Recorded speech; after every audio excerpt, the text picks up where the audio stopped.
waxaad noloshayda ugu soo biirtay si lama filaan ah. Maalintan ku arkay waxaa i qaaday mawjada quruxdaada. Kadib waxaad noqotay qofka ugu qaalisan noloshayda.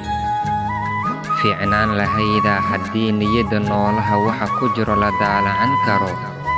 Waxaad ogaan lahayd qiimaha iyo qaayaha aad agtayda ku leedahay. Runtii ma qiyaasi karo sida aan kaaga helay ama aad ii qancisay. Ruux walboo dunidan ku nool wuxuu ku hamiyaa ruux kale. Aniga iyo naftaydaba mar walbo adiga ayaan kugu haminaa.